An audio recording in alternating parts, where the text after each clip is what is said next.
9:16 p.m. Joaquín Urías, profesor de Derecho Constitucional y exletrado del TCE. ¿Qué tal? Muy buenas noches.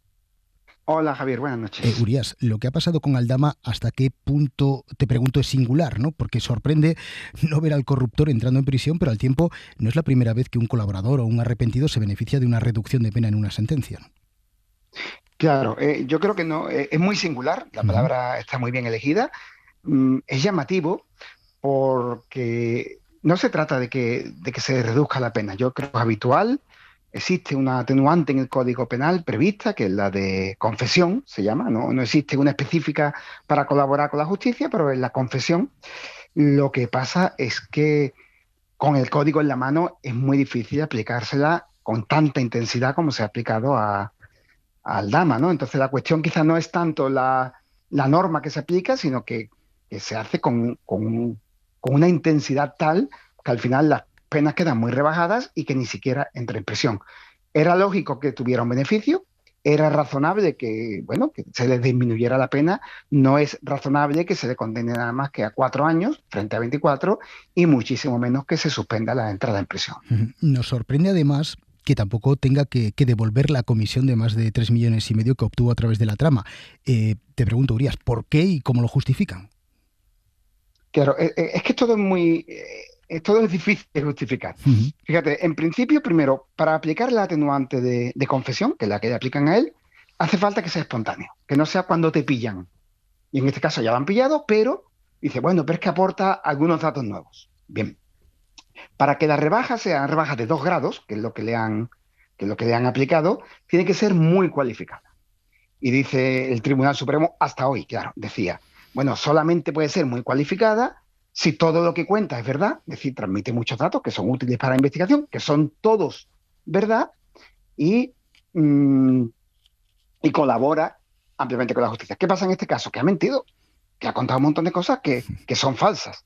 Entonces, en este caso era muy difícil entender, o nadie en su sano juicio hubiera entendido que es una, una atenuante cualificada, porque bueno, ya lo habían pillado, él ha mentido y encima, y ahí está la cuestión del dinero, para poder suspender la entrada en prisión, se exige que haya habido una reparación del daño.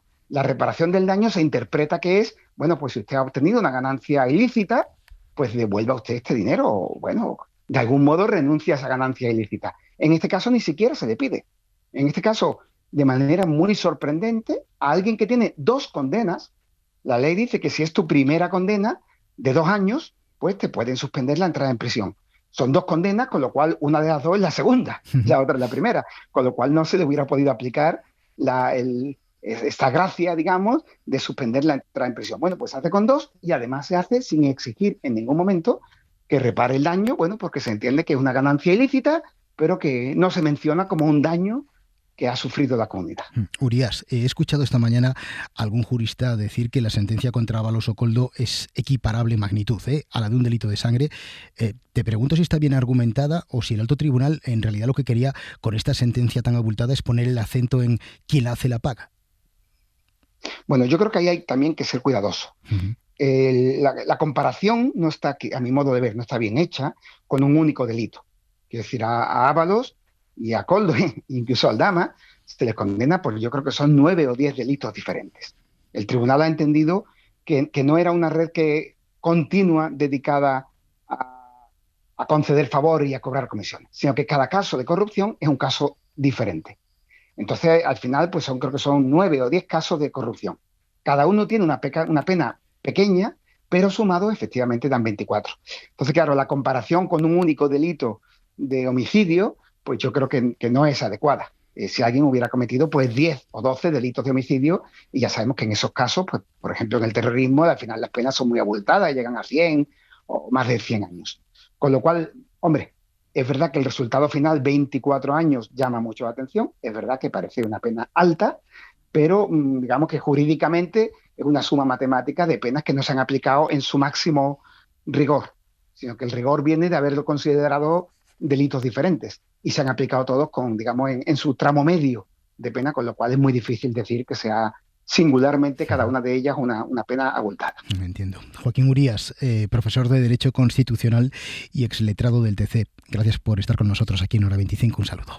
Gracias a vosotros. Buenas tardes. Para no perderte ningún episodio, síguenos en la aplicación o la web de la SER, Podium Podcast o tu plataforma de audio favorita.